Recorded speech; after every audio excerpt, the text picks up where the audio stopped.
Assalamualaikum everyone, welcome back to my channel. Hope you all are doing good. This is Bushra from Bushra's Journey. முர்முரான்னு சொல்கிற Buffett rice, இதை பொரினும் சொல்லுவாங்க. இதை வச்சு breakfast ஒரு evening tea டைமுக்கு ஒரு ஹெல்த்தியான வடை லெஸ் டைமிங் ப்ளஸ் ஈஸியாக எப்படி செய்கிறேன்னு வாங்க பார்ப்போம். ஸோ டுடே நான் 4 கப்ஸ் பஃப் ரைஸ்க்கு தான் செய்வேன். ஃபர்ஸ்ட் ஒரு பவுலில் 4 கப்ஸ் முர்முரா அண்ட் அதை ஊற வைக்கிறதுக்கு தேவையான அளவு வாட்டரும் ஆட் பண்ணுறேன். இப்போ இதை ஒரு 2 to 3 மினிட்ஸ்க்கு சோக்காவிரைக்கு வைக்கிறேன். ஆஃப்டர் 3 மினிட்ஸில் கூடுதலாக இருக்கிற வாட்டரை ஸ்க்யூஸ் பண்ணி பொரிய வேறொரு கண்டெய்னருக்கு ட்ரான்ஸ்ஃபர் பண்ணி கொள்கிறேன். நெக்ஸ்ட் கர்ட் 1/3 கப் ஆட் பண்ணுறேன். கர்டுக்கு பதிலாக உங்களுக்கு ஸ்வீட்னஸ் குறைவாக இருக்கிற யோகட் ஆட் பண்ணவும் மேலும். நெக்ஸ்ட் அரிசிமா நான் 1/2 கப் ஆட் பண்ணுறேன். ரைஸ் ஃப்ளாக்கு பதிலாக உங்களுக்கு சோளமாக ஆட் பண்ணவும் மேலும். கிறிஸ்பினஸ்க்காக தான் இது ஆட் பண்ணுறேன். And then pepper powder 1 teaspoon, முழு சீரகம் 1 டீஸ்பூன், சால்ட் 1 டீஸ்பூன், அதோட நான் கட் பண்ணி வச்சுக்கிற some curry leaves, 1 green chilli and 1 small onion இது எல்லாத்தையும் ஆட் பண்ணுறேன். இப்போ எல்லாம் நல்லா கம்பைன் ஆகுறதுக்கு ஒரு தடவை மிக்ஸ் பண்ணி விடுறேன்.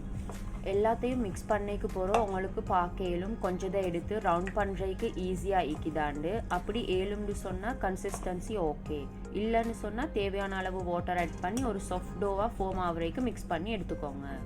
வாட்டர் ஆட் பண்ண போக்குள்ள கவனமாக ஆட் பண்ணுங்கள். மிச்சம் வாட்டரியாக இருந்துச்சின்னு சொன்னால் வடையை ஷேப் பண்ணி ஃப்ரை பண்ணுறதுக்கு கஷ்டமாகிடும். ஸோ இப்போ நான் இதை லிட்டால் க்ளோஸ் பண்ணி வச்சு ஒரு 10 மினிட்ஸில் போல் ஃப்ரை பண்ண போகிறேன். பட் நீங்கள் அப்படி வைக்கணும்னு கட்டாயம் இல்லை, உங்களுக்கு செஞ்ச உடனே ஃப்ரை பண்ணிக்கொள்ளவும் மேலும். ஆல்சோ உங்களுக்கு இதை ரெஃப்ரிஜிரேட்டரில் வச்சு தேவையான நேரம் ஃப்ரை பண்ணி எடுக்கவும் மேலும். இப்போ நான் இதை ஃப்ரை பண்ணுறதுக்கு கொஞ்சம் கொஞ்சமாக எடுத்து ரவுண்ட் ஷேப்பில் தட்டி நடுவில் இந்த மாதிரி வடக்கி போல் ஹோல் போட்டு விடுறேன். ஸோ நான் எல்லாத்தையும் அதே போல் செஞ்சு எடுத்துக்கிறேன்.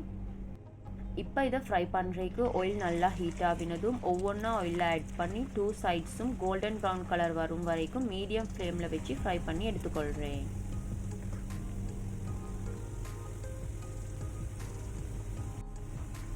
ஆல் டன், கிறிஸ்பி முர்முரா வடை ரெடி. இதை தொட்டு சாப்பிட்றதுக்கு நான் ஸ்பைஸியாக ஒரு சம்பல் செஞ்சுக்கிறேன்.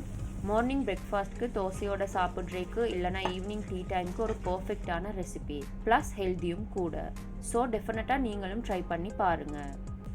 நீங்கள் என் சேனலை சப்ஸ்கிரைப் பண்ணாமல் பார்க்குறீங்கன்னு சொன்னால் அண்ட் இந்த வீடியோ உங்களுக்கு யூஸ்ஃபுல்லாக இருந்துச்சின்னு சொன்னால் மறக்காமல் என் சேனலை சப்ஸ்கிரைப் பண்ணுங்கள். See you all with another interesting video. Until then, bye. Take care.